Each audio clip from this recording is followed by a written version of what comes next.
بسم اللہ الرحمن الرحیم وَأَن يَتَعَدَّ الْحُكْمُ الشَّرْعِيُّ الثَّابِتُ بِالنَّصِّ بِعَيْنِهِ إِلَى فَرْعٍ هُوَ نَظِيرُهُ وَلَا نَصَّ فِيهِ اللهم صل على سيدنا ومولانا محمد معدن الجود والكرم وآلہ وبارک وسلم الصلاة والسلام علیک یا سیدی یا رسول اللہ۔ گزشتہ درس میں ہم نے قیاس کی صحت کے لیے جو شرائط صاحب حسامی نے ذکر کی ہیں وہ شروع کی۔ جی 4 شرائط صاحب حسامی نے بیان کی ہیں۔ کتنی؟ 4 شرائط صاحب حسامی بیان کی ہیں۔ 4 جن میں سے 2 عدمی ہیں اور 2 وجودی ہیں۔ وجودی 2 آدمی ہیں اور 2 وجودی ہیں۔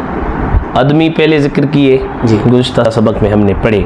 جی چونکہ عدم وجود پہ مقدم ہوتا ہے، پہلے عدم ہوتا ہے پھر وجود ہوتا وجود ہے۔ ہوتا ہے جی 2 شرطیں وہ عدمی جو تھیں وہ یہ تھی کہ جو اصل ہے یعنی مقیس علیہ جس پہ اس کو قیاس کیا جا رہا ہے وہ کسی نص کے ساتھ کسی دوسرے نص کے ساتھ مخصوص نہ ہو اپنے حکم میں، جی یعنی وہ اگر اسی کے ساتھ ہی خاص ہے، وہ اس کی خصائص میں سے ہے، جی تو پھر اس پہ کیسے قیاس کیا جا سکتا ہے؟ جیسے حضرت خزیمہ کی شاہدی ایک بندے کی اسی کے ساتھ ہی خاص ہے۔ جی اب اگر کوئی دوسرا آدمی آ کر کہے کہ بھائی ایک آدمی کی شاہدی قبول ہے جی کیونکہ حضرت خزیمہ کی شاہدی قبول کی گئی تھی، جی تھی۔ تو ہم کہیں گے کہ وہ کہ چونکہ حضور علیہ الصلوۃ والسلام نے اس شاہدی کو حضرت خزیمہ کے ساتھ خاص کر دیا تھا تو نص سے اس کا اختصاص ثابت ہو گیا، تو ایسی چیز پہ بھی قیاس نہیں کیا جا سکتا، قیاس نہیں کیا جا سکتا۔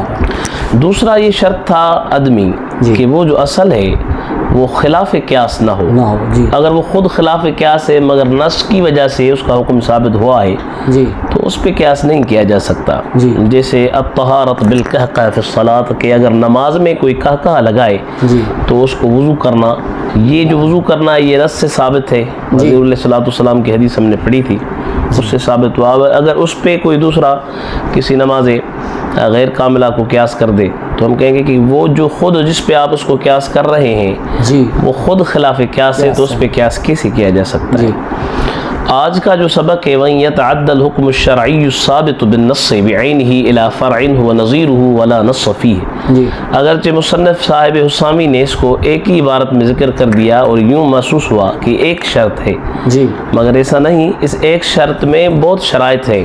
جی بعد نے 4 ذکر کی ہیں، بعد نے 6، جی تو ہم 6 ذکر کر دیتے ہیں۔ وہ یہ کہ پہلی شرط یہ ہے کہ جو حکم ہو وہ تعدیہ کو قبول کرے، جی حکم تعدیہ تعدیہ کو قبول کرے۔ تعدیہ کو قبول کرنے کا مطلب یہ ہے کہ عقل اس کی علت معلوم کر سکے کہ کس چیز کی وجہ سے، یعنی وہ علت کون سی ہے جی جو دونوں کے اصل اور فرع کے درمیان مشترکہ ہے، وہ کون سی عقل اس کو معلوم کر سکے۔ اور دوسری چیز یہ ہے کہ وہ جو حکم ہو جو آپ لگا رہے ہیں شرعی، وہ حکم شرعی ہو، وہ حکم شرعی ہو، لغوی نہ ہو۔ جیسے کہ آگے آئے گا خمر کے بارے میں کہ لغوی حکم کی وجہ سے امام شافعی نے دوسرے اشربا کو قیاس کر کے خمر کے حکم میں داخل کر دیا، تو وہ حکم لغوی ہے، حکم شرعی نہیں ہے۔ ہم کہہ رہے ہیں کہ جس کو آپ قیاس کر رہے ہیں یا قیاس کی وجہ سے جو حکم لگا رہے ہیں وہ حکم کیا ہو؟ حکم شرعی ہو۔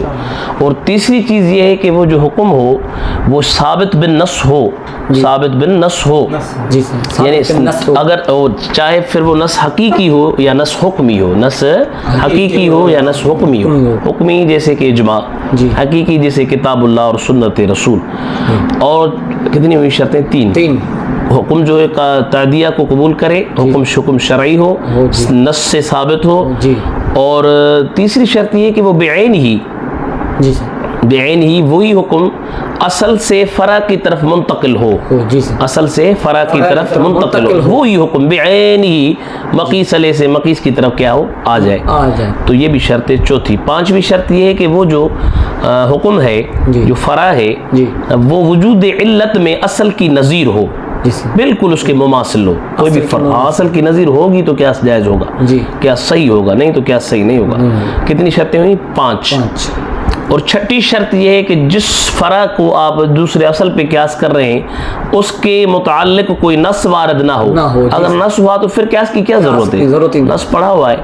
تو یہ ایک ہی شرط جو مصنف نے ذکر کی، اس میں 4 شرطیں ہوئی کہ حکم قبول تعدیہ کی صلاحیت رکھتا ہو، حکم شرعی ہو، حکم ثابت بن نص ہو، حکم بعینی اسی طرح سے اصل سے فرع کی طرف منتقل ہو جس طرح اصل میں تھا، اور وہ جو نظیر حسر فرع ہے وہ بالکل اپنے اصل کی نظیر ہو، اور اس کے بارے میں کوئی نص وارد نہ ہو.